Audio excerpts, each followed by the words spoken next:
আসসালামু আলাইকুম ওয়া রাহমাতুল্লাহি ওয়া বারাকাতুহু।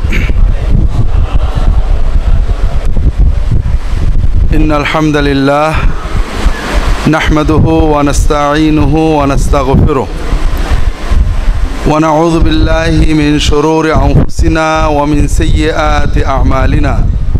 মান ইয়াহদিল্লাহু ফালা মুদিল্লা লাহু ওয়া মান ইউদ্লিলহু ফালা হাদিয়া লাহু। وأشهد أن لا إله إلا الله وحده لا شريك له وأشهد أن محمدا عبده ورسوله صلى الله عليه وعلى آله وأصحابه وبارك وسلم أما بعد আমরা আমাদের আজকের প্রোগ্রামের পরবর্তী অধিবেশন বা দ্বিতীয় অধিবেশন শুরু করতে পারলাম, এজন্য আল্লাহ তাআলার দরবারে শুকরিয়া জানাই। আলহামদুলিল্লাহ। আমরা সকালের আলোচনায় একটা কালবি আমলের বিষয়ে আলোচনা করলাম, যে আমলটা মূলত মন দিয়ে করতে হয়, কলব দিয়ে করতে হয়। সেটা হলো জামাআ, মাহাব্বা, উখুয়া, ঐক্য, ভালোবাসা, ভ্রাতৃত্ব। আর এর বিপরীতে একটা আমলের কথা জানলাম যেটা কঠিন গোনা এবং আমাদের দিনের জন্য মুন্ডনকারী, দিন ধ্বংসকারী। সেটা হলো বাগদা, আদাওয়াত, শত্রুতা, বিদ্বেষভাব। আজকের আলোচনায়ও অর্থাৎ বিকালের আলোচনায় বিষয়টা ঘুরিয়ে ফিরে এসে যাবে, কারণ শবে বরাতের ফজিলতে যে সহিহ হাদিস আসছে তার সাথে বিষয়টা কিছুটা হলেও জড়িত আছে। তবে শবে বরাত বিষয়ক আলোচনায় কিছুটা দেহের আমল, দৈহিক আমল আমরা আলোচনা করব। আমরা আল্লাহ তাআলার কাছে দোয়া করি যে কথাগুলো আমাদের জন্য প্রয়োজনীয়, উপকারী, সেই কথাগুলো আলোচনা করার তৌফিক আল্লাহ তাআলা আমাদের দান করুন। এখানে প্রথম যে বিষয় সেটা হলো সুন্নাতের আলোকে। তা আমরা এখানে যারা আছি প্রায় সবাই সুন্নাতের গুরুত্বটা বুঝি কম বেশি, তবে আমি বুঝলে হবে না, সুন্নাতের গুরুত্বটা প্রতিটি মুমিনকে বোঝানো আমাদের দায়ভার। অনেক সময় আমাকে কেউ প্রশ্ন করেন যে স্যার অমুক লোকটাকে সহিহ হাদিসের কথা বললাম, সে বলে মানি না, তাহলে কি ঈমান থাকবে? তা আমি সবসময় বলি এই ধরনের প্রশ্নে যে কথাটা জঘন্য অন্যায়, আর ওর যদি ঈমান নষ্ট হয়ও তাহলে তার 70% দায়ী তুমি নিজে। তুমি এমনভাবে হাদিসটাকে তার কাছে উপস্থাপন করেছো, দেওয়ালে তার পিঠ বেঁধে গেছে, অস্বীকার করা ছাড়া তার আত্মমর্যাদা রক্ষার আর কোনো উপায় ছিল না। তাকে যদি এইভাবে উপস্থাপনা না করে তুমি অন্যভাবে বলতে, তাহলে সেও হাদিসটা মানত আর তুমিও সওয়াবটা পেতে। তা আমরা আমাদের শেখ আব্দুল আজিজ বিন বাজ রাহিমাহুল্লাহ, তিনি বিভিন্ন দর্শে বলতেন যে এইটা বিদআত, এইটা সুন্নাত, এইটা ভালো, এইটা মন্দ, এইটা হক, এইটা বাতিল, এটা বলে দেওয়াই তোমার শেষ কাজ নয়। কত মানুষ তোমার কথাই সত্যকে গ্রহণ করলো, মিথ্যাকে বর্জন করলো, সুন্নতকে গ্রহণ করলো, বিদআতকে বর্জন করলো। কতজন মানুষকে তুমি তোমার কথা দ্বারা অন্তত হকটা তার কলবে পৌঁছাতে পারলে, এটা অত্যন্ত গুরুত্বপূর্ণ বিষয়। আর এক্ষেত্রে আমরা অনেকেই ব্যর্থ। আমাদের উপস্থাপনা, আমাদের কথা বলা, আমাদের ভিতরে এক ধরনের অহমিকা এসে যায়। না আমি তো অনেক বল, আমি সহিহ হাদিস মানি, আয় তুই তোর সহিহ নামাজ হয়নি, এটা হয়নি। এতে মানুষ সত্য গ্রহণে অনেকটা তার জন্য অসম্ভব হয়ে যায়, কারণ আমি তার পিঠটা দেওয়ালে বাঁধিয়ে দিছি। এখন যদি সত্য গ্রহণ করে মানে আমার অবনত হয়ে গেল, আমাকে গুরু মানল। তাকে যদি আমি অন্যভাবে অ্যাপ্রোচ করতাম তাহলে আমাকে গুরু মানা ছাড়াই সে এটা গ্রহণ করতে পারত। সুন্নাতের গুরুত্ব আমরা অনেকে বুঝি, সমাজের মানুষ বুঝতে চান না। এটা বোঝানো আমাদের দায়িত্ব। তা আমরা যে আলোচনাটা করব সুন্নাতের আলোকে। কেন সুন্নাতের আলোকে? কারণ আমরা দুটো পরিপূর্ণ বাক্যর মাধ্যমে একটা কালেমা দিয়ে আমরা ঈমান এনেছি। একটা হলো লা ইলাহা ইল্লাল্লাহ, দ্বিতীয়টা হলো মুহাম্মাদুর রাসূলুল্লাহ। লা ইলাহা ইল্লাল্লাহ মানে আমরা আল্লাহ ছাড়া কারোর ইবাদত করব না। ইবাদত মানে চূড়ান্ত ভক্তি, সেটা আমরা আল্লাহ ছাড়া কারোর জন্য করব না। তার মানে আরও সহজভাবে আমরা বলতে পারি যে আমরা যত কাজ করি সবের জন্য, এটা হলো ইবাদত। আর এই সবটা একমাত্র আল্লাহ ছাড়া কাউ করতে আশা করব না। তার মানে আমরা নামাজ পড়ি, রোজা রাখি, শবে বরাত করি, কেউ মারা গেলে তার জন্য দোয়া খায়ের করি, ইসালে সব করে দোয়া খতম করি, যাই করি না কেন আমরা জানি এটার সওয়াব ফল দেবেন একমাত্র আল্লাহ। এটা আমরা মোটামুটি সবাই একমত। কিন্তু আরেকটা বিষয় বুঝতে হবে যে আমরা বিশ্বের মানুষ প্রায় সকলে এ ব্যাপারে একমত। হিন্দু, মুসলমান, বৌদ্ধ, খ্রিস্টান, যত ধর্মের যত মানুষ আছে সবাই তো আল্লাহর ইবাদত করে এবং আল্লাহ তাআলার কাছ থেকেই তারা পুরস্কারটা চায়। তাহলে আমাদের ঝগড়া কেন? দ্বিমত, তিমত, ভিন্ন মত কেন? মূলত যে কোনো ধর্মের মানুষ যখন ধর্ম পালন করে, ধর্মীয় কোনো অনুষ্ঠান করে, সে নামটা যাই দিক, ঈশ্বর বলুক, ভগবান বলুক, গড বলুক, যে নামেই যা বলুক, মহান সৃষ্টিকর্তা থেকে সে এই কাজের পুরস্কার চাই, তার সন্তুষ্টি চাই, মুক্তি চাই। তাই যদি হয়, উদ্দেশ্য তো সবারই এক, তাহলে আমাদের মতভেদ কেন? ভিন্নতা কোথায়? ভিন্নতা হলো পদ্ধতিতে। ভিন্নতা কিসে? পদ্ধতিতে। আমরা প্রত্যেকে ভিন্ন ভিন্ন ভিন্ন ভিন্ন পদ্ধতিতে আল্লাহকে খুশি করার চেষ্টা করছি। আমি বলছি এই পদ্ধতিতে আল্লাহ নেবে, আরেকজন বলছে এই পদ্ধতিতে আল্লাহ নেবে, আরেকজন বলছে এই পদ্ধতিতে আল্লাহ নেবে।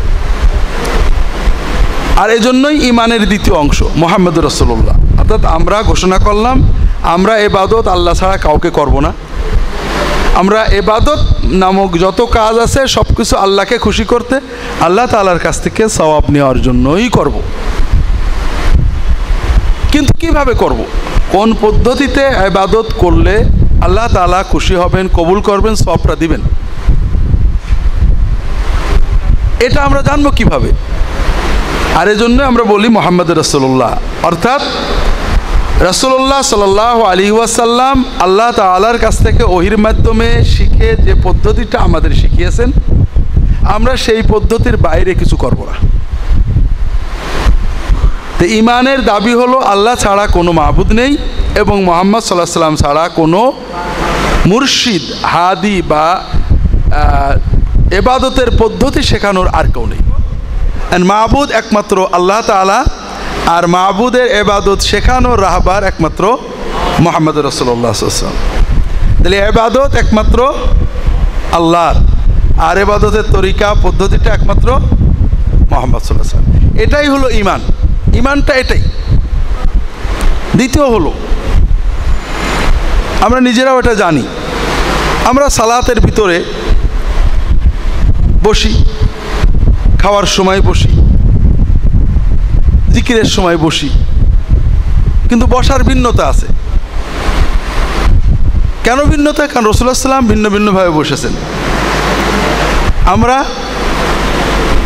সকল কাজ আল্লাহর নাম নিয়ে শুরু করি, কিন্তু যখন সালাত আদায় করি আল্লাহর নাম নিয়েই সালাত আদায় করি। বিসমিল্লাহির রহমানির রহিম আমরা তা তো বলি না, আল্লাহু আকবার বলি। তাহলে নামাজের বিসমিল্লাহ হলো আল্লাহু আকবার। আবার যখন আমরা খাইতে যাই তখন বলি বিসমিল্লাহ। আবার যখন আমরা শুইতে যাই তখন বলি বিসমিকা আল্লাহুম্মা আদা জামবি। আবার যখন জবাই করতে চাই তখন সাধারণত বলি বিসমিল্লাহি আল্লাহু আকবার। এক এক জায়গায় এক একভাবে আমি সব কাজে আল্লাহর নামে শুরু করলাম, কিন্তু এক এক জায়গায় এক একভাবে নাম নিলাম কেন? কোনো যুক্তি লজিক নেই। মুহাম্মদ রাসূলুল্লাহ সাল্লাল্লাহু আলাইহি ওয়াসাল্লাম যেখানে যেভাবে নাম নিতে শিখেছেন ওইভাবে নিতে হবে। এখানে যুক্তি লজিক মানেই হলো পরাজয়। সেটা কেমন? আমরা জানি আরবের মানুষেরা আবু জাহেল কি ছিল? কাফের ছিল। কিন্তু আবু জাহেল কি নিজেকে কাফের বলতো? না, আবু জাহেল নিজেকে মুসলমান, মুমিন, আল্লাহর বান্দা, আল্লাহর খাস বান্দা, আল্লাহর প্রিয়তম ভক্ত বিশ্বাস করত, দাবু করত। আমরা অনেকেই সমাজের মানুষ বোঝেন না যে আবু জাহেল আল্লাহর ইবাদত করত। আমরা অনেক সময় মাঝে মাঝে বলি মশকরা করে, আবু জাহেলকে শুধু আবু জাহেল বলা ঠিক না, তিনি আলহাজ আবু জাহেল, আলহাজ আবু লাহাব, আলহাজ আবু তালেব। কারণ তা তো হজ কম করেননি, আল্লাহর জন্যই করেছেন, আল্লাহর কাবা করেই করেছেন। কাজেই আবু জাহেল এবং আরবের কাফেররা আল্লাহ মানতেন, আল্লাহকে এক মানতেন, একমাত্র খালেক মালেক রাব্বুল আলামিন সর্বশক্তিমান মানতেন, লা শরীক মানতেন, আল্লাহর ইবাদত করতেন, আল্লাহকে ডাকতেন, আল্লাহ তাআলার কাছে কাঁদতেন, সব করতেন। আমরা অনেক সময় মনে করি আবু জাহেল বোধহয় আল্লাহকে আইনদাতা শরীয়তদাতা মানত না। এটা একেবারেই ভুল কথা, না জানার কথা। আইন বিধান আল্লাহ ছাড়া কেউ দিতে পারে এটা কল্পনাই করতো না তারা। তারা যা করতো আল্লাহর নামেই করতো। তাহলে তাদের সমস্যাটা কী ছিল? সমস্যাটা ছিল তারা দীর্ঘ প্রায় 3000 বছর বা তার কাছাকাছির সময় ইব্রাহিম আলাইহিস সালামের শরিয়া সুন্নত অনুসারে আল্লাহ তাআলার ইবাদত করত। এই করতে করতে করতে তাদের ভিতরে ক্লান্তি এসে গেল। মানুষ তো নতুনত্ব চায়, গতানুগতিকতায় মন বসে না। তখন তারা যুক্তি দিয়ে, দলিল দিয়ে কিছু কিছু নতুন আমল বানাতে লাগলো। যেমন আরবেরা প্রায় 3000 বছর হজ করলো ইব্রাহিম আলাইহিস সালামের তরিকায়, আরাফাতের মাঠে যেয়ে কান্নাকাটা করলো। এরপরে তাদের ভিতরে বড় বড় পণ্ডিতেরা যুক্তি দিলেন যে আরাফাতের মাঠে যে হজ করা আমাদের ঠিক না। কেন? দলিলগুলো বোঝেন, দলিলগুলো আপনাদের বললে আপনারাও একমত হয়ে যাবেন। কারণ আল্লাহ তাআলার মহাপবিত্র ভূমি কি মক্কা। মক্কার এই পবিত্র ভূমিকে বলা হয় হারাম, মানে মহাপবিত্র স্থান, হারাম। কাবাঘর হলো হারামের মাঝখানে, চারিপাশে 10 কিলো 7 কিলো 8 কিলো 12 কিলো একটা বাউন্ডারি আছে, এটাকে কি বলা হয়? হারাম। এটা হলো মহাপবিত্র, বিশ্বের পৃথিবীর সবচেয়ে পবিত্র স্থান। হারামের বাইরের জায়গাকে বলা হয় হালাল। এটাই বাংলাদেশের মতোই জমি, কোনো বৈশিষ্ট্য নেই। আরাফাত হলো হালাল জায়গা, অর্ডিনারি জায়গা, আর মক্কা হলো হারাম জায়গা। আরবের কাফেররা বলল যে আমরা সারা জীবন মক্কায় থাকি, আল্লাহর হারামের বাসিন্দা, আর আল্লাহর সবচেয়ে প্রিয় দিন হলো হজের দিন। সেই দিনে আমরা হারাম ছেড়ে যদি হালালে যাই তাহলে আল্লাহর হারামের বেইজ্জত করা হয়। এটা হতে পারে না। এখন প্রশ্ন হলো যে ইব্রাহিম আলাইহিস সালাম তো আরাফাতেই হজ করেছেন। এটার উত্তর খুব সোজা, কয়েকটা উত্তর। 1 নম্বর, ইব্রাহিম আলাইহিস সালাম আরাফাতে হজ করেছেন, কিন্তু হারামের ভিতরে হজ করতে তো নিষেধ করেননি। 2 নম্বর, তিনি তো মক্কার মানুষ ছিলেন না, তিনি ছিলেন সিরিয়ার মানুষ, শামের মানুষ।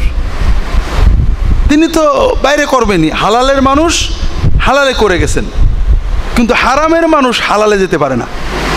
3 নম্বর, ইব্রাহিম আলাইহিস সালাম হজের বিধান দিয়েছেন সব মানুষের জন্য। তিনি যদি হারামে দিতেন তাহলে হারামে লক্ষ লক্ষ মানুষ হারামের ভিতরে আসলে হারাম নষ্ট হয়ে যেত। এই জন্য তিনি আরাফাতে দিয়ে গেছেন, তখন তো আর মক্কায় কেউ থাকতো না। এখন আমরা মক্কার বাসিন্দা, মক্কার হারামের অধিবাসী, সারা বছর হারামে থাকি, আর মহাপবিত্র দিনে মহাপবিত্র হারাম ছেড়ে অর্ডিনারি জমিতে যদি আমরা যাই তাহলে এটা আল্লাহ তাআলার হারামকে অপমান করা হয়। তাহলে কি করতে হবে? আমরা আরাফাতের নিকটবর্তী যে হারাম জমিন অর্থাৎ মক্কার বাউন্ডারি যেখানে শেষ সেই মুজদালিফায় আমরা হজ আদায় করব। এটা হলো মক্কার বাসিন্দাদের জন্য, বাকিরা সবাই বাইরে আরাফাতে হজ করবে। এতে ইব্রাহিম নবীর জায়গার কাছেও যাওয়া হবে, আল্লাহর হারামের পবিত্রতাও রক্ষা করা হবে। যুক্তিটা কেমন লাগলো? স্ট্রং, ঠিক না? ঠিক হজের ব্যাপারে তাদের আরেকটা যুক্তি হলো, হজে তারা তওয়াফ করতো, তারা নতুন আবিষ্কার করলো তওয়াফের সাথে হাতে তালি দেওয়া, কিছু শীষ বাজানো। এক্ষেত্রে যুক্তি স্পষ্ট, আল্লাহর ইবাদত করছি একটু ফুর্তিতে করব। ইব্রাহিম নবী করেননি, নিষেধ তো করেননি, কাজে আমরা করলে অসুবিধা? আমরা তো আল্লাহরই ইবাদত করছি, আর তো কর ভালো কাজ তো করছি। আরেকটা আমল তারা বানালেন, তাওয়াফ করার সময় তারা বললেন যে হারাম মালের ইবাদত তো কবুল হয় না, আর আমরা আরবের মানুষেরা এখন পুরো হালাল থাকতে পারি না, দুনিয়ায় বাঁচতে গেলে অত হয় না, হারাম হয়ে যায়, ফাঁকি দিই, চুরি ডাকাতি করি, মানুষের কেড়ে কুড়ে নিই, এতে হারাম উপার্জনের কাপড় গায়ে আমরা আল্লাহর ঘরে যাওয়া ঠিক হবে না, জায়েজ হবে না। তাহলে কি করতে হবে? খুব সিম্পল, আল্লাহ তাআলা আমাদেরকে যেভাবে দুনিয়াতে পাঠিয়েছেন আমরা সেভাবে যাব। আল্লাহ কীভাবে পাঠিয়েছেন? ন্যাংটো করে পাঠিয়েছেন, তাই ন্যাংটো হয়ে যেতে হবে। এইভাবে, এটা তো আমি বোঝার জন্য দুটো দিন উদাহরণ দিলাম। সূরা আনআম পড়লে দেখবেন তারা অনেক অনেক মশলা এরকম বানাইছিল। এই যে তারা বানালো সবই আল্লাহর নামে, আল্লাহকে খুশি করতেই। তারা আল্লাহ ছাড়া কাউকে আইন দিতে মানতো না, তারা বলতো যে এগুলো আল্লাহরই আইন, আল্লাহর হুকুম থেকে আমরা বানাচ্ছি। এই বানানোটাকে আমাদের ইসলামের পরিভাষায় কি বলে? হ্যাঁ, বিদআত। এটা দিয়েই তাদের যাত্রা শুরু। বিদআত এমন একটা দরজা, সেই দরজাটা খুললে সামনে একটা বিশাল গর্ত থাকে, সেই গর্তটার নাম হলো শিরক। বিদআতের দরজা খুললে শিরকে যেতেই হবে। সুন্নাত ইত্তেবা হলে একটা, মানে যেমন একটা ছাগল বা গরু আপনি বেঁধে দিয়েছেন, গলায় একটা রশি আছে, ও ঘুরে গেড়ে খাবে কিন্তু পলাবে না, হারাবে না, ঠিক না? কিন্তু রশিটা যদি খুলে যায়, কোথায় যাবে দেখা যাবে আর ফিরেই আসেনি।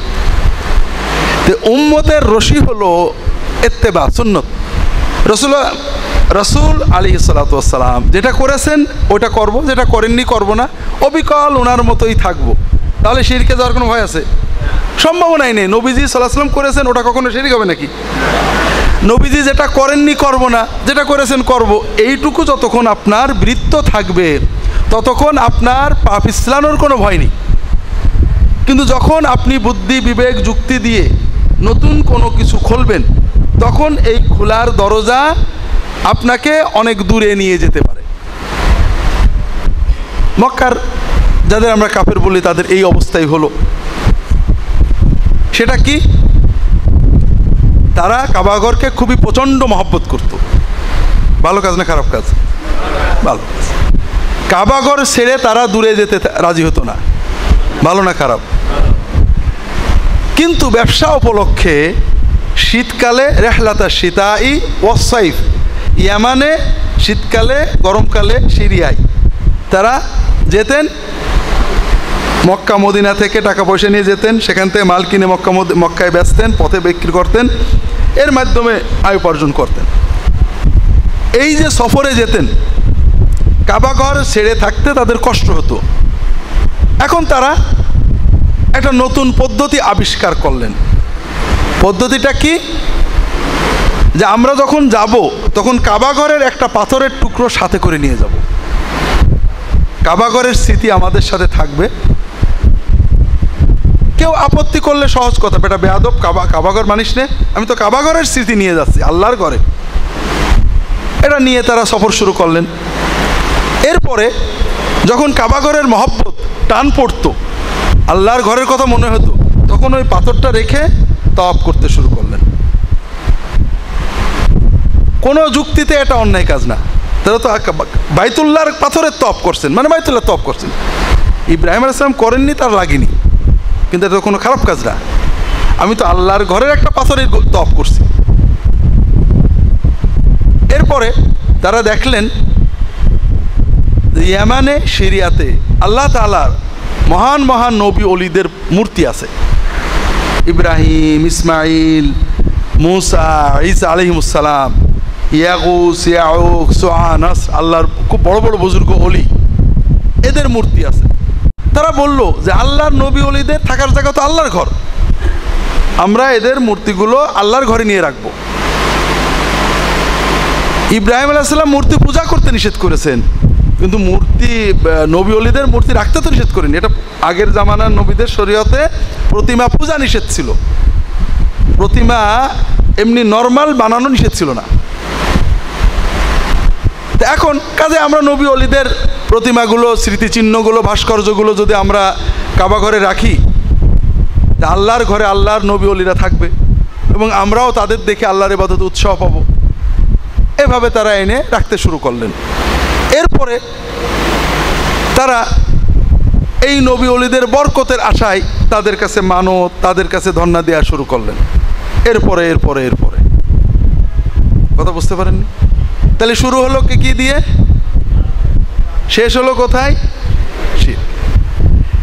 এই জন্য যখনই আমরা সুন্নতের বাইরে যুক্তি দিয়ে ইবাদত বানাতে থাকবো, সব যে খারাপ হবে এরকম না, কিন্তু পরিণতি শেষ পর্যন্ত ওই জায়গা চলে যায়। আর এজন্যই আমাদের ইসলামে এই দরজাটা কঠিন করে বন্ধ করা হয়েছে।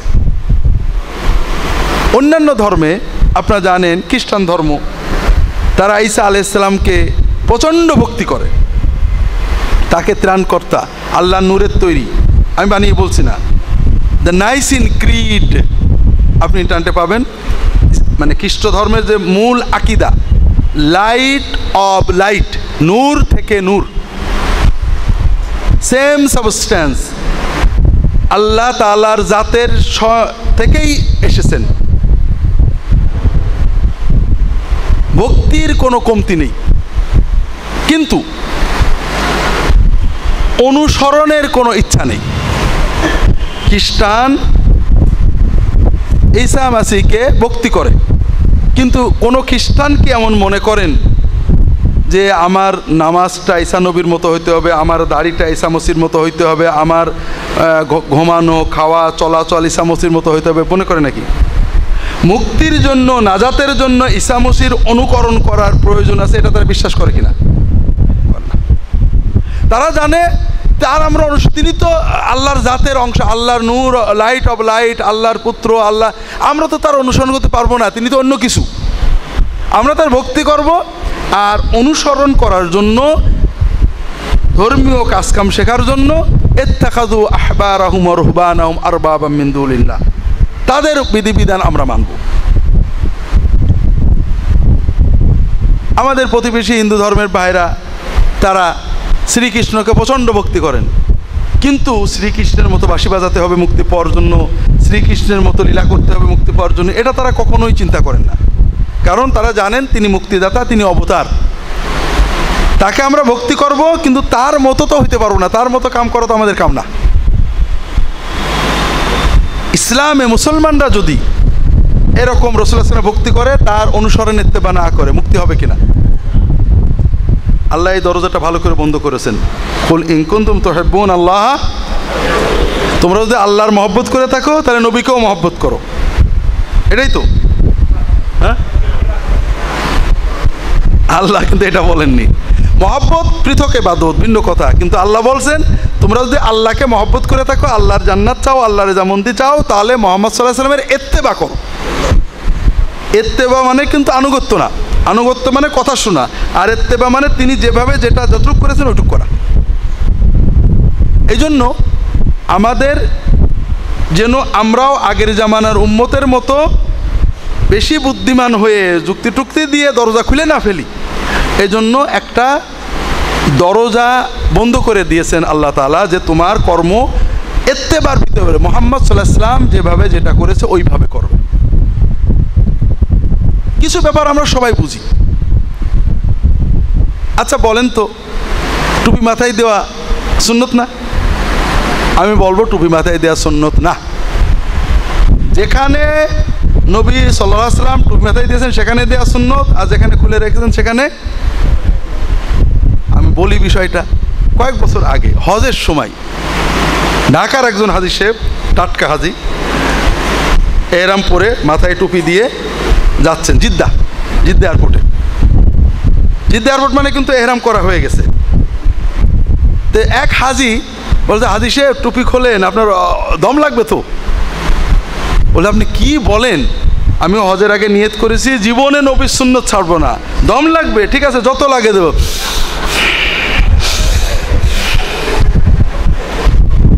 কথা বুঝতে পারছেন? তাহলে উনি জানেন টুপি মাথায় দেওয়া সুন্নত, কিন্তু আসলে কি টুপি মাথায় দেওয়া সুন্নত নাকি? ইত্তেবা রাসূল সুন্নত। অর্থাৎ রাসূলুল্লাহ সাল্লাল্লাহু আলাইহি ওয়াসাল্লাম যেখানে টুপি মাথায় দিয়েছেন সেখানে মাথায় দেওয়া সুন্নত, আর যেখানে খুলে রেখেছেন সেখানে খুলে রাখা সুন্নত। কথা বুঝতে পারেননি? এই জন্য সুন্নত কোনো অ্যাবসলিউট কিছু না। মুহাম্মদ রাসূলুল্লাহ সাল্লাল্লাহু আলাইহি ওয়াসাল্লামের ইত্তেবার নাম হলো সুন্নত, ঠিক না? আমরা এটা বুঝি, আমরা চেষ্টা করি আমাদের সব কিছু রাসূলুল্লাহ সাল্লাল্লাহু আলাইহি ওয়াসাল্লামের মতো হোক। তবে অনেক সময় এ ব্যাপারে অচেতন হয়ে ভুলভ্রান্তি করে ফেলি।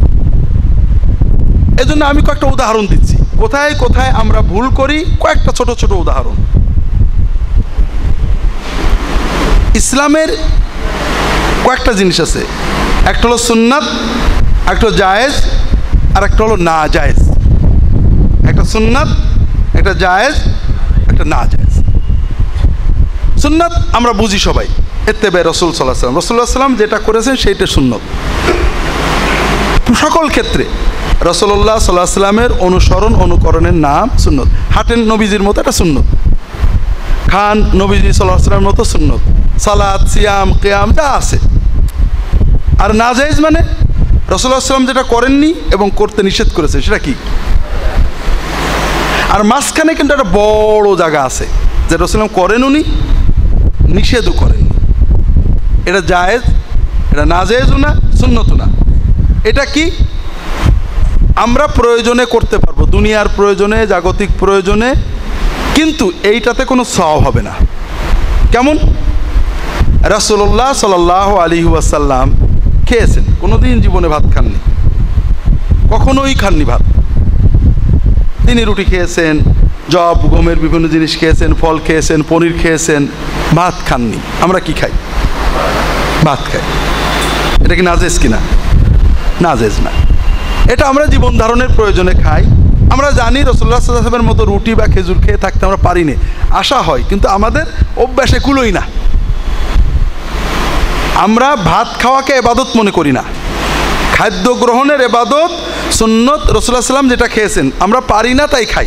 কেউ মনে করে না যে আরবের লোকে খেজুর খায়, আমি ভাত খাই, আমার সব বেশি আছে, এরকম চিন্তা করে নাকি? না, এটা জায়েজ। আর নাজায়েজ কোনটা? যেটা খেতে নবীজি নিষেধ করেছেন, যেভাবে খেতে নিষেধ করেছেন নাজায়েজ আমরা বুঝি। আর সুন্নত হলো রাসূলুল্লাহ যা খেয়েছেন, যেভাবে খেয়েছেন, যে কায়দায় বসেছেন, পদ্ধতি এবং কর্মে রাসূলুল্লাহ সাল্লাল্লাহু আলাইহি ওয়াসাল্লাম অনুকরণ হলো সুন্নত। সওয়াবের একমাত্রই পথ আছে, একটাই দরজা, সেটা হলো সুন্নত। সুন্নতের বাইরে কোনো সওয়াব নেই। তবে জায়েজ আছে, কারণ ইসলাম তো প্রশস্ত, সর্বযুগের সকল মানুষের জন্য। যুগে যুগে মানুষ দুনিয়ার অনেক কিছু করবে। যেমন আমরা হজে যাই, রাসূলুল্লাহ সাল্লাল্লাহু আলাইহি ওয়াসাল্লাম কিসে গিয়েছেন? আমরা কিসে যাই? তো এটা কি নাজায়েজ নাকি? না। আমরা এই প্লেনে যাওয়া বা উঠে যাওয়া কিন্তু হজ না। আমরাও জানি হজ শুরু হয় মক্কা, মদিনা, আরাফাতে। এই যাওয়াটা হলো একটা উপকরণ মাত্র। এখন আমাদের উঠে যাওয়ার ব্যবস্থা নেই, আমরা প্লেনে যাই। এই প্লেনে গেলাম, উঠে যাওয়ার সে সব বেশি হলো, এটাও কেউ মনে করে না। আবার উঠে গেল, আমি প্লেনে গেলাম না, বা অমুক প্লেনে গেল, আমি উঠে গেলাম, খুব ভালো হলো, এটাও কেউ মনে করে না। এটা উপকরণ, দুনিয়ার জাগতিক আসবাব। এটার ক্ষেত্রে জায়েজ ব্যবহার করা যাবে, কিন্তু সওয়াবের জন্য একমাত্র পথ কি? সুন্নাত। সুন্নতের বাইরে কোনো সওয়াব নেই। আমরা কি ভুল করি? জায়েজ এবং সুন্নতকে জড়াই ফেলি। আপনাদের দেশে কি মাথাল আছে? মাথাল, মাথার উপরে কৃষকরা দেয়, ঝড় বৃষ্টি টিষ্টি, রোদ লাগে না, কি বলে আপনাদের দেশে? জি, এখন একজন আমার কাছে এসে বলল যে হুজুর ভাইজান, আমি মাথায় দেবো, মাঠে কাজ করি, রোদ লাগে, এটা কি জায়েজ হবে? আমি কি বলবো? জায়েজ বলবো না? এটা তো জায়েজ। শরীয়তে এটা না জায়েজের কোনো দলিল নেই। রাসূলুল্লাহ সাল্লাল্লাহু আলাইহি ওয়াসাল্লাম ব্যবহার করেন, উনি নিষেধও করেননি। এই যে বড় বাউন্ডারির ভিতরে এটা পড়ে গেছে। সে বলল আলহামদুলিল্লাহ। সে এখন সবসময় মাথায় দিয়ে বেড়ায়। একজন তাকে বললো যে তুমি এখন চায়ের দোকানে আসো কি ঘরে আসো, বাজারে আসছো, মাথালটা খুলে বা হ্যাটটা খুলে তুমি একটা টুপিটা মাথায় দাও না, সওয়াব হবে। সে বললো যে এই বাড়াবাড়ি করবি না, এই সুন্নত নিয়ে বাড়াবাড়ি করবি না। আব্দুল্লাহ জাহাঙ্গীর ফতোয়া দিয়েছে মাথাল ব্যবহার করা জায়েজ। কথা বুঝতে পারেননি? গলতটা কোথায়? সে ভুল বুঝেছে। একজন লোক খাওয়া দাওয়া করছে, অথবা আমার কাছে আসছে যে হুজুর ভাইজান, আমি রিক্সা চালাই অথবা কর্ম করি, 10টা 11টায় বাসায় যাই, ক্লান্ত হয়ে হয়তো বউ কিছু মুড়ি ভেজে দেয় বা চিড়ে ভেজে দেয়, আমি কি শুয়ে শুয়ে খেতে পারবো? শুয়ে শুয়ে খাওয়া জায়েজ হবে? আমি কি বলবো? জায়েজ হবে। রাসূলুল্লাহ সাল্লাল্লাহু আলাইহি ওয়াসাল্লাম শুয়ে খেতে নিষেধ করেননি, নিজেও শুয়ে খেয়েছেন এমন কোনো রেওয়ায়াত নেই। তার মানে এটা বিরাট বাউন্ডারির ভিতরে পড়ে গেল। এখন একদিন দুপুরে 11টায় 10টায় সে শুয়ে শুয়ে মুড়ি খাচ্ছে, তার এক বন্ধু ঘরে ঢুকেছে। এই শুয়ে শুয়ে খাচ্ছিস, উঠে বয়, সুন্নত কায়দায় বসে বসে খা, সওয়াব হবে। সুন্নত নিয়ে বাড়াবাড়ি করবে না। সব কাজ কি নবীর তরিকা হয় নাকি? আব্দুল্লাহ জাহাঙ্গীর ফতোয়া দিয়েছে, আমাকে বলেছে শুয়ে খেলে জায়েজ আছে, কোনো দোষ নেই। কাজটা কেমন হলো? আমরা কি আমাদের ভুলটা ধরতে পারছি কিনা? জায়েজ একটা জিনিস আর সুন্নত সওয়াব ভিন্ন জিনিস। এবার আমরা আমাদের জানা বিষয়ে আসি। আমরা জানি 5 ওয়াক্ত ফরজ নামাজের আগে আমরা কিছু সুন্নত নামাজ পড়ি, ঠিক না? 2 রাকাত 4 রাকাত ইত্যাদি। এই সুন্নত নামাজের রাকাত যেমন সুন্নত, পদ্ধতিগত আরও অনেক সুন্নত আছে।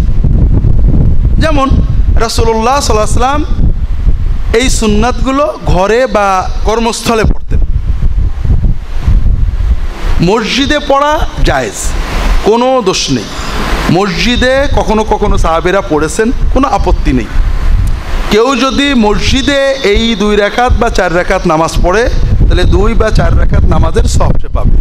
কিন্তু রাসূলুল্লাহ সাল্লাল্লাহু আলাইহি ওয়াসাল্লামের হুবহু অনুকরণে যদি নিজের বাড়িতে নামাজটা পড়ে, তাহলে 4 রাকাত সুন্নতের সওয়াব প্লাস সুন্নত স্থানে পড়ার জন্য অতিরিক্ত সওয়াব পাবে। কথা বুঝতে পেরেছেন? আপনি একটা সুন্নত জানলেন, এখন আমাদের সামনে অনেকে সুন্নতটা মনে করেন জানতেন না, হঠাৎ আমি বললাম, আপনি শুনলেন। শোনার পরে মুমিনের ভিতরে বিভিন্ন প্রতিক্রিয়া হবে। একজন বলবে, কই আমাদের হুজুররা তো সবসময় মসজিদেই পড়ে, কখনো তো এটা বলিনি। এই লোকটা বলল রাসূলুল্লাহ সাল্লামের সুন্নত, আমার নবীর সুন্নতের কথা, দেখি আমি আমার আলেম হুজুরদের কাছে জিজ্ঞাসা করব বিষয়টা আসত্য কি না। রাসূলুল্লাহ সাল্লাম মাঝে মাঝে মসজিদে পড়তেন, সবসময় মসজিদে পড়তেন, কোনো দলিল আছে কি না আমি একটু খোঁজ নেব। এটা খারাপ না, একজন বললেই মেনে নিতে হবে এটা জরুরি না। এটা তাহকিক করা, গবেষণা করা, জানা, এটা ইমানের একটা দাবি। আরেকজন বলল যে আমি একটা নতুন সুন্নত জানলাম, আর যে বলল মোটামুটি তার ব্যাপারে আমার ইতমিনান আছে, ঠিক আছে আমি সুন্নতটা পালন করতে শুরু করব। এটাও একেবারে খারাপ কিছু না। আরেকজন বলল যে এতকাল কেউ বলল না, কোথায় সব আজকাল নতুন নতুন কথা মাথা শিখেছে, দুনিয়াটা জ্বালাই খেলো। এটা কিন্তু তার ইমানের সাথে সাংঘর্ষিক। সে কাকে ছোট করলো? আমাকে, মুহাম্মদ রাসূলুল্লাহ সাল্লাল্লাহু আলাইহি ওয়াসাল্লামকে, তার নবীকে, যে নবীর জন্য সে জীবন দিতে প্রস্তুত, তার একটা সুন্নত জানার পরে তার জানার, বোঝার, আসলে বিষয়টা কি জানার কোনো আগ্রহই তার ভিতরে আসলো না। তার মানে তার লা ইলাহা ইল্লাল্লাহু এবং মুহাম্মদ রাসূলুল্লাহ যে ইমানের ঘোষণা দেয়, আসলে সেখানে কিছু ফাঁক রয়ে গেছে। মুহাম্মদ সাল্লাল্লাহু আলাইহি ওয়াসাল্লামের একটা সুন্নত জানার পরে মানবও না, বোঝারও চেষ্টা করব না, জিজ্ঞাসা করব না, এই কান দিয়ে ঢুকাবো, এই কান দিয়ে বের করে দেবো, আরে এতকাল মানুষকে আর কিছু বুঝিনি, এটা কিন্তু আমাদের ইমানি চেতনার সাথে সাংঘর্ষিক। কারণ এতকাল মানুষ যা করেছে কোনো গুনার কাজ করিনি। সমাজে দিন এসেছে, আলেমুলামা শিখিয়েছেন, অনেকটা শেখানো হয়েছে, অনেকটা বাকি আছে, অনেকটা চলবে, অনেক বিষয় আছে খুঁটিনাটি আলেমরা তো বলেননি। কাজেই এটা জানার পরে জানার চেষ্টা করা আমার দায়িত্ব ছিল। এইবার চতুর্থ ব্যক্তি সে কি বলল? সে স্বীকার করলো যে রাসূলুল্লাহ সাল্লাল্লাহু আলাইহি ওয়াসাল্লাম ঘরে পড়তেন। সে বুঝলো রাসূলুল্লাহ সাল্লাল্লাহু আলাইহি ওয়াসাল্লাম ঘরে পড়তেন, হাদিসে এর বাইরে পাইল না। কিন্তু এরপরেও সে মসজিদে পড়াটা উত্তম প্রমাণ করলো। কিভাবে? আমার উস্তাদ শাইখুল হাদিস আল্লামা ডক্টর হুজুর আজীবন দেখছি মসজিদে পড়েছেন। কই, তিনি তো ঘরে পড়ার কথা বলেননি। ঠিক আছে, রাসূলুল্লাহ সাল্লাল্লাহু আলাইহি ওয়াসাল্লাম ঘরে পড়তেন, তার বিভিন্ন কারণ ছিল, তার ঘরটা মসজিদের পাশে ছিল, এটা ছিল সেটা ছিল, তিনি বিভিন্ন কারণে পড়েছেন। কিন্তু আমাদের জন্য মসজিদে পড়াই উত্তম, কারণ মসজিদে পড়লে 1 রাকাতে 25 রাকাত সওয়াব, মসজিদে পড়লে অমুকটা, মসজিদে পড়লে তমুকটা। তিনি বিভিন্ন দলিল দিয়ে জানার পরেও রাসূলুল্লাহ সাল্লাল্লাহু আলাইহি ওয়াসাল্লাম ঘরে পড়েছেন, মসজিদে পড়েননি, স্বীকার করার পরেও মসজিদে পড়াটাকে উত্তম মানেন। এটা কি হলো? এইটা হলো মান রাগিবা আন সুন্নতি ফালাইসা মিন্নি, যে আমার সুন্নতকে ছোট মনে করে সে আমার উম্মত না। এইটা, এই পর্যায়টার নাম হলো বেদাত। কথা বুঝতে পেরেছেন? তা আমরা অনেক সময় এই পর্যায়ে চলে যাই। আর সকল বিদাত দলিল ভিত্তিক, দলিল ছাড়া কোনো বিদাত হয় না, তবে সুন্নাহ ভিত্তিক না, নবীজি সাল্লাল্লাহু আলাইহি ওয়াসাল্লাম আমল ভিত্তিক না। রাসূলুল্লাহ সাল্লাল্লাহু আলাইহি ওয়াসাল্লামের আরেকটা সুন্নত হলো ফজরের নামাজের 2 রাকাত সুন্নতে প্রথম রাকাতে সূরা কাফিরুন এবং দ্বিতীয় রাকাতে সূরা ইখলাস পড়া। কেউ যদি যে কোনো সূরা পড়ে নামাজ হয়ে যাবে, 2 রাকাত নামাজের সওয়াব পাবে, স্থানের সওয়াব পাবে। কিন্তু যদি রাসূলুল্লাহ সাল্লাল্লাহু আলাইহি ওয়াসাল্লাম অবিকল অনুসরণের জন্য এই দুটো সূরা পড়ে, তার আমলনামায় একটা অতিরিক্ত সুন্নতের সওয়াব লেখা হবে। এই সুন্নত জানার পরও আমাদের পর্যায়ে কিন্তু এই 4টে মেনে নিলাম, তাহকিক করলাম, এ দুটো হলো খুব ভালো, অ্যাভয়েড করে গেলাম আরে কি সব আলতো ফালতো কথা বলে, এটা ইমানের সাথে সাংঘর্ষিক। আর এইবার আমি যুক্তিতে আসলাম, আরবের কাফেরদের মতো দলিল ভিত্তিক হয়ে গেলাম। রাসূলুল্লাহ সাল্লাল্লাহু আলাইহি ওয়াসাল্লাম পড়েছেন, এটা ঠিক আছে, কিন্তু তিনি তো বড় সূরা পড়তে নিষেধ করেননি। অন্য হাদিসে আসছে আফদালুস সালাতি তুলুল কুনুত, সবচেয়ে ভালো নামাজ হলো যাতে সূরা কেরাত লম্বা পড়া হয়। কাজে আমি ফজরের সুন্নতের, ফজরের ওয়াক্ত হওয়ার প্রায় 45-50-55 মিনিট পরে ফজরের নামাজ, কাজে আমি প্রথম রাকাতে সূরা ইয়াসিন, দ্বিতীয় রাকাতে সূরা রহমান পড়বো, আমার সওয়াব বেশি হবে।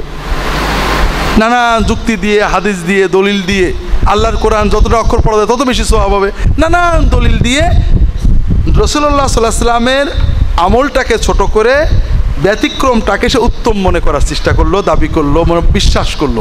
এটা কি হবে? হ্যাঁ, নবীজি সাল্লাল্লাহু আলাইহি ওয়াসাল্লাম সুন্নতকে ছোট বানানো হবে। তো এই 4টে পর্যায়ের দিকে আমাদের খেয়াল রাখতে হবে। এবার সুন্নত মানার ফজিলত, আমরা ইবাদত করি, কিছু ব্যতিক্রম হয়ে যায়, অজান্তে ব্যতিক্রম হয়, ছোটোখাটো সুন্নত মানতে পারি না, এটা এত বড় অপরাধ না। কিন্তু চেতনায় ঠিক থাকতে হবে যে সুন্নতের চেয়ে উত্তম কিছু হতে পারে না। আল্লাহ রাসূল সাল্লাল্লাহু আলাইহি ওয়াসাল্লাম বলছেন, ইন্না মিন ওয়ারাইকুম আইয়ামাস সাবরি আইয়ামাল ফিতানি লিল মুতামাসসিকি ফিহা আলা মা আনতুম আলাইহি আজরু 50 মিনকুম। ভবিষ্যতে এমন সময় আসবে যে সময়ে সুন্নত পালন করা কঠিন হয়ে যাবে। সেই যুগে, ফিতনার সময়ে, সবরের সময়ে যদি কোনো মুসলমান অবিকল সাহাবীদের মতো দিন আঁকড়ে ধরে, সাহাবীদের সুন্নতের উপরে থাকে, তাহলে একজন মুসলমান 50 জন সাহাবীর সমান সওয়াব পাবে। তাহলে বোঝেন, আপনার সালাত, আপনার সিয়াম, আপনার কিয়াম, আপনার দরুদ, আপনার শবে বরাত, আপনার শবে কদর, আপনার পরিবার, আপনার প্রতিটি ইবাদত যদি সাহাবীদের সুন্নতের মতো হয়, তাহলে আমরা এই একটা ইবাদত করে 50 জন সাহাবীর মতো সওয়াব অর্জন করতে পারবো। কারণ তারা রাসূলুল্লাহ সাল্লাল্লাহু আলাইহি ওয়াসাল্লাম দেখেছেন, তাদের সামনে কোনো সমস্যা ছিল না, আমরা দেখিনি। সমাজে নানান সমস্যা, অনেক অসুবিধা, তার ভিতর দিয়েও যখন আমরা এটা চেষ্টা করব, আমরা আল্লাহ তাআলা কবুল করলে একটা আমল দিয়ে 50 জন সাহাবীর আমলের মতো সওয়াব অর্জন করব। যেটা বলছিলাম, এইবার আসুন শবে বরাতে। প্রথম কথা হলো শবে বরাত। সব মানে ফার্সি রাত, বরাত মানে কি? ভাগ্য। হ্যাঁ, আমি আজ সকালে শব্দের অর্থ পরিবর্তন নিয়ে আলোচনা করছিলাম, ওইটাতে আর যাব না। এই বরাতেরও সেই অবস্থা।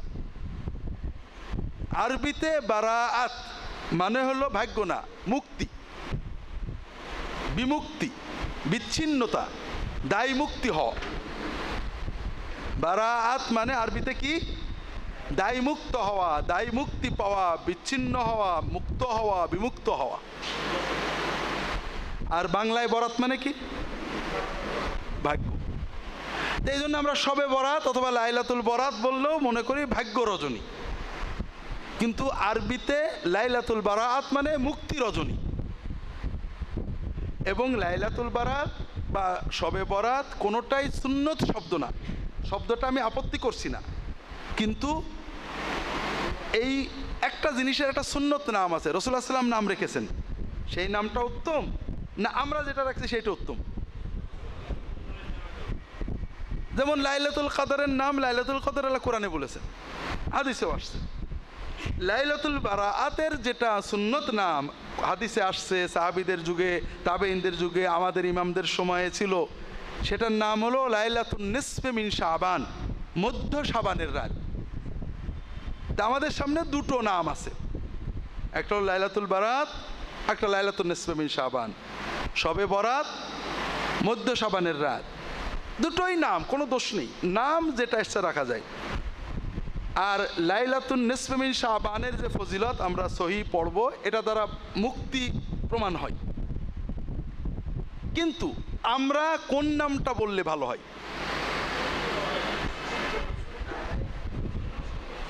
রাসূলুল্লাহ সাল্লাল্লাহু আলাইহি ওয়াসাল্লাম যে নামটা মুখ দিয়ে বলেছেন, এই নামটা মুখ দিয়ে বললে সবটা বেশি হয় না?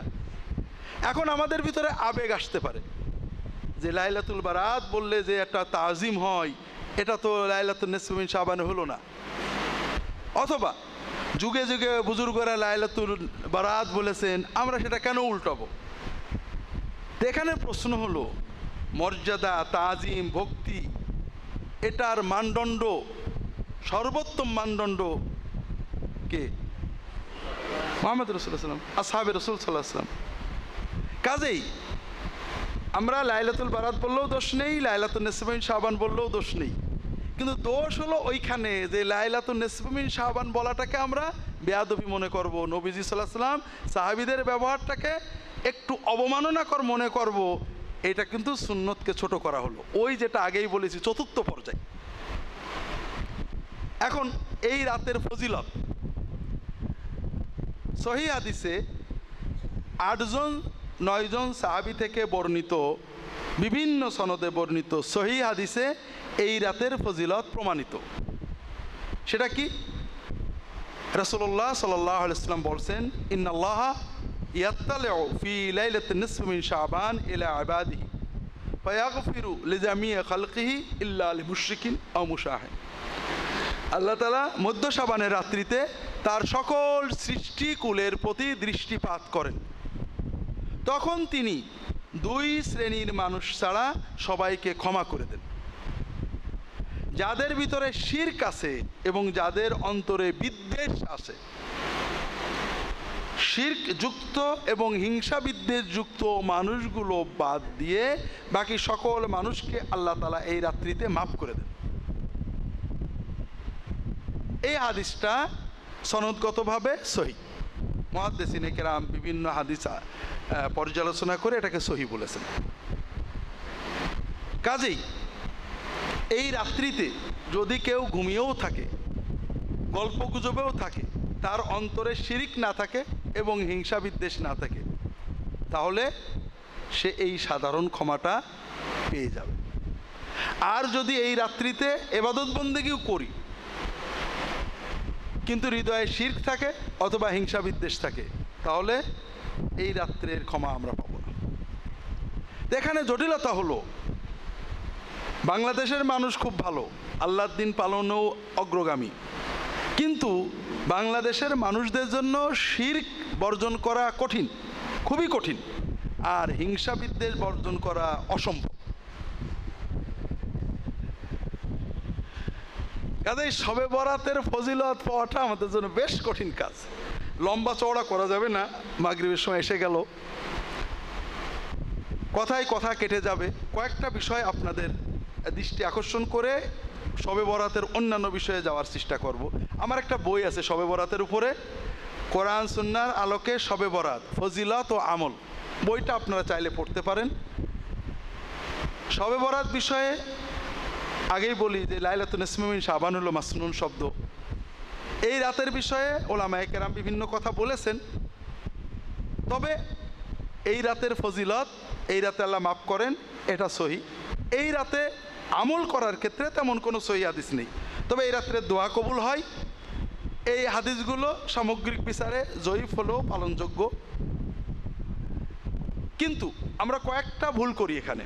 এক নম্বর হলো, আমরা শবে বরাতে নামাজ পড়লাম, সারা বছর নামাজ পড়লাম না, এটাতে লাভ হবে কিনা?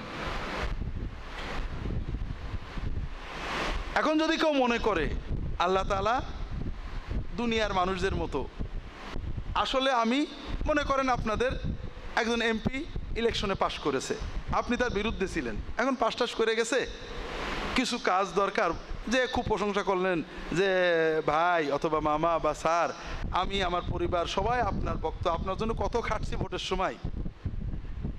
বেচারা বললো যে তাই তো, তা ঠিক আছে, তুমি আসা যাওয়া করবা, তোমার যেটা যখন লাগে বলবা। আল্লাহ তাআলা কি এরকম নাকি? গত বছর পুরো নামাজ পড়িনি, আল্লাহর কথা শুনিনি, কিছুই করিনি, এবং আগামী বছরও ওই রকমই থাকবো, নিয়ত আছে। শবে বরাতের রাত্রে আগে যে আল্লাহর মসজিদে হাজির হলাম, আল্লাহ দেখছো আমার মতো কি ভালো বান্ধব তোমার আছে, দেখো সবার আগে আমি আইছি, যে আগামী বছরের ভাগ্যটা আমার সুন্দর করে দাও, এটা হবে নাকি? আসলে শবে বরাতে ভাগ্য লেখা হয়, এই জিনিসটাই কোনো সহি হাদিস নেই। দুই নম্বর কথা, ভাগ্য ভালো করার জন্য আল্লাহ অনেক আমল দিয়েছেন। সহি হাদিসে আসছে, বিভিন্ন হাদিসে, পিতামাতার খেদমত, আত্মীয় স্বজনের সুসম্পর্ক রাখা, মানুষের উপকার করা, আল্লাহর কাছে দোয়া করা, এগুলোতে মানুষের ভাগ্য ভালো হয়। তিন নম্বর হলো নামাজ জামাতে পড়া, নামাজের সময় আল্লাহ তাআলার ইস্তেগফার করা, এগুলোতে আল্লাহ অভাব দূর করেন, রিজিকে বরকত হয়, বিভিন্ন রকম হাদিস আসছে। সবচেয়ে বড় কথা হলো নামাজ আপনার ফরজ ইবাদত, মানে আপনার জন্য সবচেয়ে দরকারি জিনিস। আপনি যদি নামাজে অবহেলা করেন আর শবে বরাতে নামাজ পড়েন, ঠগালেন কাকে? নিজেকে না? হ্যাঁ, এটা আমাদের বুঝতে, আমি লম্বা বলতে পারবো না, কারণ 5 ওয়াক্ত সালাত আমরা অনেক বোঝা মনে করি। কেউ বললে বলি না, আরে নামাজ না পড়লে কেউ ইমান ঠিক আছে, এরকম বলে না। আমরা মনে করি নামাজ, হুজুররা বলছে হুজুরদের মধ্যে কোনো সুবিধা আছে। আচ্ছা, নামাজের ভিতরে হুজুরদের কোনো সুবিধা আছে নাকি? নামাজ আমার সবচেয়ে বেশি সুবিধা। আমি আমার মালিকের সামনে দাঁড়াবো, আল্লাহ আমার দিকে রহমতের নজরে তাকিয়ে থাকবেন, আমার কথা শুনবেন, আমার সব আবদার আল্লাহর কাছে পেশ করব। এর চেয়ে মজার জিনিস তো আর হতে পারে না। 5 ওয়াক্ত নামাজ, নামাজের সেজদায় দোয়া করা, নামাজের সময় আল্লাহর কাছে দোয়া করা, এই সময়ের দোয়া আল্লাহ কবুল করবেন, সব বিপদ কাটিয়ে দেবেন, হাদিস শরীফে আসছে। কিন্তু নামাজ, আমার নিয়মিত নামাজটা আমার মূল, এরপরে অতিরিক্ত করতে পারলে। এখন একজন বলল পেস্তা বাদামে অনেক ভিটামিন, এইটা হয় সেইটা হয়, আমি সব শুনে কেজি 3 পেস্তা বাদাম এনে একবারে খেয়ে নিলাম, 12 মাস আর ভাত খাবো না, এটা কি হবে? এটা ভুল বোঝা। এই জন্য ভাইয়েরা এদিকে খেয়াল রাখতে হবে। 2 নম্বর, শবে বরাতের যাই কিছু করি এগুলো নফল, ঠিক না? নফল এবাদতের ভিতরে কিছু এবাদত আমরা গুরুত্ব দিই না। যেমন আমাদের দেশে মেয়েরা বেশি আবাদত করেন, সওয়ালের রোজা, শবে বরাতের ইবাদত তারাই বেশি করেন, কারণ তারা আল্লাহর সন্তুষ্টি চান। কিন্তু দুটো বিষয়ে তারা ব্যাপক অবহেলা করেন। একটা হলো পর্দা। পর্দা ফরজ না নফল? আর শবে বরাতের ইবাদত নফল বাদ দিয়ে ফরজ করলে কি আল্লাহকে খুশি করা যায়? ভাত টাত সব খাওয়া বাদ দিয়ে পেস্তা বাদাম খেলে সুস্থ হওয়া যায়? লুঙ্গি টুঙ্গি সব বাদ দিয়ে পাগড়ি পরলে কি অলি হওয়া যায়? দ্বিতীয় হলো, আসলে লম্বা করা যাবে না, দ্বিতীয় হলো আমরা আরও একটা গুরুত্বপূর্ণ বিষয় অবহেলা করি, পারিবারিক জীবন। স্বামীর সাথে ভালো আচরণ, স্বামীর সাথে হাসি মশকরা, স্বামীর কোনো ভালো কিছুতে কৃতজ্ঞতা প্রকাশ করা, স্বামীর সাথে শান্তিতে মানে সংসার করা, এটা সওয়াবের দিক থেকে, দুনিয়ার বরকতের দিক থেকে শবে বরাত পালনের চেয়ে অনেক বেশি বড় ইবাদত। কিন্তু একটা মেয়ে শবে বরাত পালন করেন, স্বামীর সাথে ঝগড়া করেন, আছে না নেই? হলো না তো। আপনি স্বামীর সাথে ভালো ব্যবহার করবেন, সংসার করবেন, ইয়ার কি আড্ডা করবেন, এগুলোও বড় ইবাদত। শবে বরাতের চেয়ে মোটেও কম ইবাদত না, অনেক বড় ইবাদত। এবং সওয়াবের দিক থেকে, দুনিয়ার বরকতের দিক থেকে বিভিন্ন হাদিসে এটাকে বড় বলা হয়েছে। আমরা পুরুষেরা আমরা শবে বরাত করি, অন্যান্য নফল ইবাদত করি, তাসবিহ তাহলিল করি, কিন্তু স্ত্রীর সাথে খারাপ আচরণ করি, এরকম মুসলমান চট্টগ্রামে নেই, আছে। অথচ স্ত্রীর, ভালো করে শোনেন, স্ত্রীর রাগের সময় না রাগা, স্ত্রীর সাথে ভালো আচরণ করা। ভালো আচরণ মানে স্ত্রী সিনেমা দেখতে বললেই চলে যাওয়া না, আপনার আঁতে ঘা দিলে সবর করা, এটা হলো ভালো আচরণ। এমন আচরণ করেছে যে রাগ মাথায় চেপেছে, কিন্তু রাগ কন্ট্রোল করেছেন, সুন্দর কথা বলেছেন, এটার নাম হলো ভালো আচরণ। এটা অন্যান্য অনেক নফল ইবাদত, শবে বরাতের ইবাদত ইত্যাদি থেকে আল্লাহর কাছে বেশি প্রিয় এবং দুনিয়ার বরকত বেশি পাবে। তাহলে এটা আরেকটা অবহেলা, সেটা হলো পারিবারিক ইবাদত। পারিবারিক, ভালো করে বোঝেন, আপনারা এটাকে ইবাদত মনে করেন না, দুনিয়ার কাজ। কিন্তু দুনিয়ার কাজটাই যে বড় ইবাদত এটা বুঝতে পারি না। স্বামী স্ত্রীর দাম্পত্য জীবন, স্ত্রীর কাজে স্বামীর সহযোগিতা, স্বামীর সাথে স্ত্রীর ভালো আচরণ, স্ত্রীর সাথে স্বামীর ভালো আচরণ, এটা কখনো ফরজ আর অন্যান্য সময় নফল, কিন্তু এবাদত হিসেবে অন্যান্য ফরজ নফল এবাদতের মতো গুরুত্বপূর্ণ, বরং সওয়াব বরকতের দিক থেকে বেশি। এটা আমরা অবহেলা করি। তৃতীয়ত, শবে বরাতের হাদিসগুলো যেভাবেই থাক, সহি জয়ীফ জাল বাতিল, সব জায়গায় দেখবেন কিছু কিছু কথা আছে যেগুলো করলে শবে বরাতের ফজিলত পাওয়া যাবে না। আমরা সবগুলোই করি, আবার শবে বরাতের ফজিলত পেতে চাই। চতুর্থ হলো শবে বরাতের অর্থাৎ লাইলাতুন নিসফে মিন শাবানের মূল যে ফজিলত সহি, সেটা পেতে গেলে কি লাগবে? একটা হলো শিরিক মুক্ত হতে হবে, আর একটা হলো হিংসা মুক্ত হতে হবে।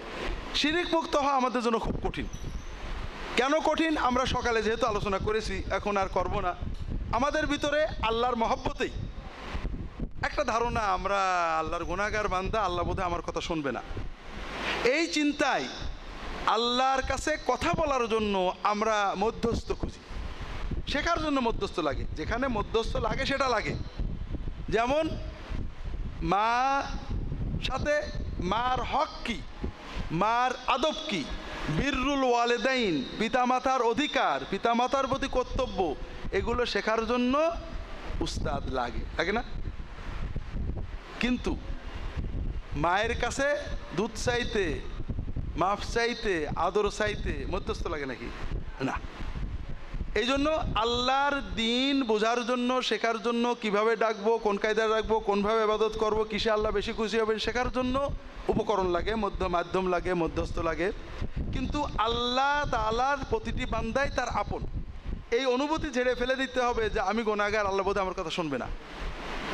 আল্লাহর চেয়ে আপনও কেউ নেই, আল্লাহর চেয়ে আমার প্রতি মায়া হওয়ার কারণ নেই, আল্লাহর চেয়ে আমার অবস্থা ভালো জানে আর কেউ নেই। কাজেই আমি সরাসরি আল্লাহকে ডাকবো, আল্লাহকে নেব, এই চিন্তাটা আমাদের আসতে চায় না। মনের ভিতরে একটা ভয় ভাব যে আল্লাহ কি আমার কথা নেবে, এত গুনাহ করেছি, এটা থেকে আমাদের বিভিন্নভাবে শিরিকে ঢুকে যায়। এজন্য আমাদের দেশের মানুষদের শিরিক বর্জন করা খুব কঠিন কাজ, আর হিংসা বর্জন করা আমাদের জন্য অসম্ভব। কারণ আমরা হিংসাকে এখন দিন বানাই ফেলেছি, ধর্ম বানাই ফেলেছি। আমরা বলি যে আল্লাহর জন্য ভালোবাসতে হবে, আল্লাহর জন্য হিংসা করতে হবে, ঘৃণা করতে হবে, আছে না? তার মানে আল্লাহর জন্য আমার দলের মানুষদের ভালোবাসতে হবে, আল্লাহর জন্য বাকি মুসলমানদের, এটা নাকি কথা? আল্লাহ রাসূল এই জন্য বলছিলেন আল্লাহর জন্য সকল মুমিনকে ভালোবাসতে হবে, আল্লাহর জন্য কাফেরদেরকে ঘৃণা করতে হবে। কথা বোঝেন?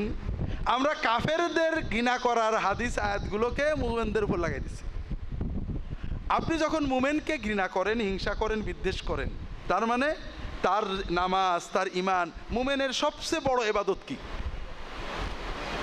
কি? ঈমান। ঈমান না? একজন মুমিন অনেক গুনাহ করে, বেদাত করে, মনে করেন হারাম করে, মনে করেন 1,00,000 গুনাহ তার আছে, কিন্তু ঈমান তার আছে, ঈমানের শর্ত পূরণ, ঈমান শর্ত পূরণ করে, শিরিক কুফর সরাসরি নেই, মুমিন বলে দাবি করে, আপনিও বুঝতেছেন ঈমান, সে কালেমা পড়ে, টুকটাক কিছু করে।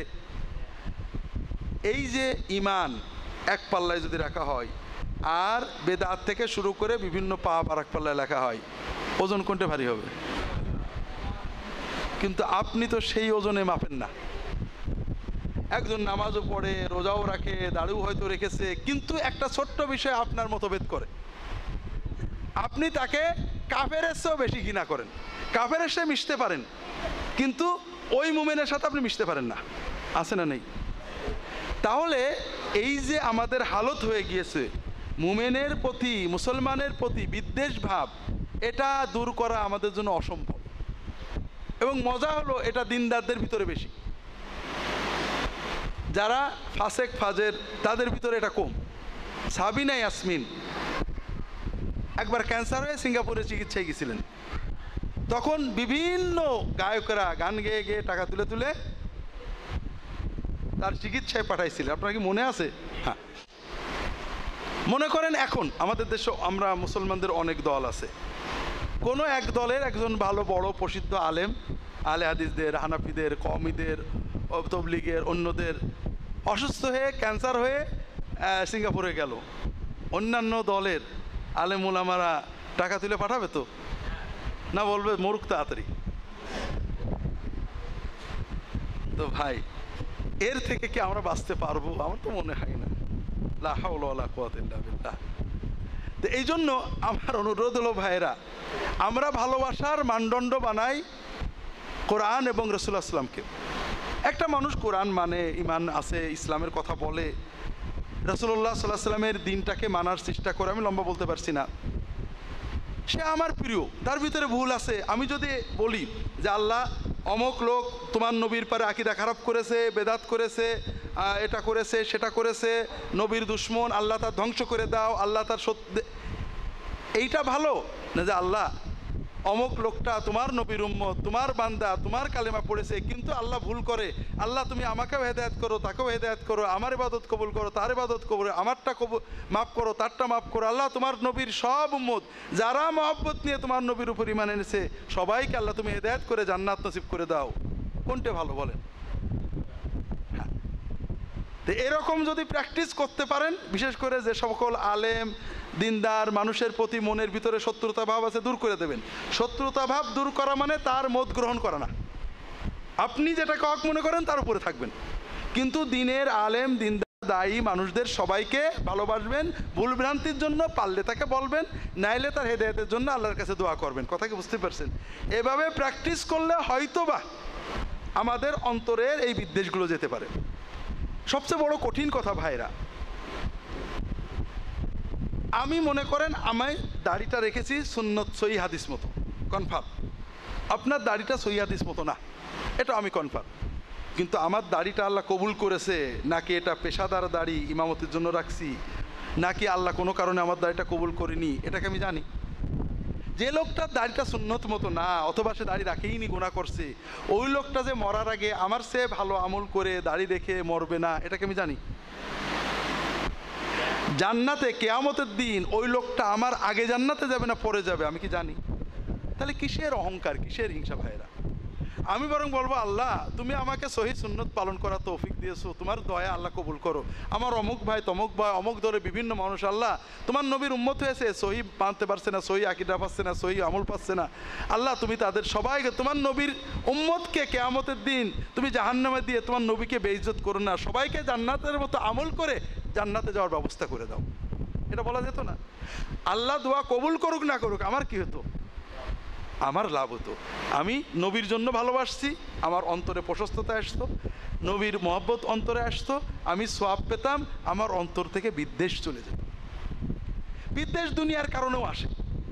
একজন লোক আমার মামলা করেছে, জমি কেড়ে নিয়েছে, শত্রুতা করেছে, আমার নামে গীবত করেছে, আমি শুনেছি আমার ক্ষতি করার চেষ্টা করেছে, শত্রুতা আসে, দেখলে কষ্ট হয়, এটা হবে।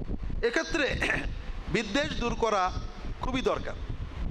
আল্লাহ আমাদের গোল আলু হতে মানে একেবারে ধোড়াসাপ হতে বলেননি। আপনার হক পাওয়ার জন্য আপনি সব করবেন। আপনার দোকানটা কেড়ে নিয়েছে, জমি দুহাত নিয়ে নিয়েছে, আপনি মামলা করতে আপনার বৈধতা আছে, মোকদ্দমা করবেন, সালিশ করবেন, তার কাজটা যে অন্যায় সবার কাছে বলতে পারবেন, তার দলিল মিথ্যা বলতে পারবেন।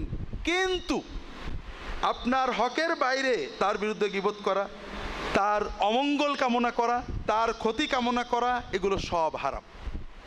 এগুলো করবেন না। এগুলো করলে বরং আল্লাহর পক্ষ থেকে সাহায্য তাইদ আপনার উপর থাকবে না। আমাদের হৃদয়টা কি হবে? আল্লাহ তোমার বান্দা, তুমি ওর শত ভালো করো, আমার কোনো আফসোস নেই, আমার হকটা আমাকে দিতে হবে। কাজেই আপনি অকারণ বিদ্বেষ থেকে হৃদয়কে মুক্ত করবেন। মনে করেন, উদাহরণ, একটা প্যাকেটে চটের বস্তায় শুকনো কিছু গোবর বা গু 2 কেজি বা 1 কেজি আপনি জমা করেছেন। দুর্গন্ধ না সুগন্ধ? দুর্গন্ধ। আপনি প্রতিদিন রাস্তায় বেরোনোর সময় মাথার উপরে ওই বস্তাটা নিয়ে বেরোন, সারাদিন ওটা নিয়ে ঘুরে বেড়ান, রাত্রে বাসায় এসে বালিশের পাশে রেখে ঘুমিয়ে পড়েন। এই যে ময়লার দুর্গন্ধটা সবার চেয়ে বেশি ভোগ করে কে? আমি না? হিংসা, বিদ্বেষ, শত্রুতা, মানুষের অমঙ্গল কামনা, কারোর প্রতি প্রচণ্ড বিরক্তিভাব, এগুলো দুর্গন্ধ। আপনি প্রতিদিন হৃদয়ে এই দুর্গন্ধ লালন করছেন। একটা মানুষের প্রতি প্রচণ্ড বিরক্ত, তার কথা মনে হলেই অন্তর সংকুচিত হয়, তার খারাপ শুনলে মনটা ভালো লাগে, ভালো শুনলে মনটা খারাপ হয়ে যায়। ধর্মীয় কারণে অথবা জাগতিক কারণে আপনার অন্তরের ভিতরে মহা দুর্গন্ধ বয়ে নিয়ে বেড়াচ্ছেন, ওটা ফেলে দেন। কাউকে ভালোবাসতে না পারলে ভালোবাসেন না, খারাপ, আল্লাহ তোমার বান্দা তুমি যা পারো করো, আমি ওর কিছু বুঝি না, আমার হক আমি চাই। এটা যদি করতে পারেন অনেক লাভ হবে। তার একটা হলো শবে বরাতে সাধারণ ক্ষমা পাওয়া যাবে। 2 নম্বর, প্রতি সোমবারে এবং বৃহস্পতিবারে বান্দার আমল আল্লাহর কাছে যায়। আল্লাহ সাধারণ মানুষদের সবাইকে সাধারণ ক্ষমা দেন। শুধু যারা দুশ্মনী করে পরস্পরে কথা বন্ধ করে রাখে, বিদ্বেষ ভাব প্রচণ্ড রেখে দেখা হলে সালাম দিতে চায় না, এদেরকে আল্লাহ মাফ করেন না। আল্লাহর সাধারণ ক্ষমা পাওয়ার জন্য অন্তর বিদ্বেষ মুক্ত হওয়া জরুরি। সর্বশেষ ভাইরা, এই রাত্রিতে আমি আগেই বলেছি যে রাত্রের ফজিলত প্রমাণিত, তবে রাত্রের আমল সহি না। তবে বিভিন্ন জয়ীফ হাদিস আছে, তাবেঈদের যুগের কিছু আমল আছে।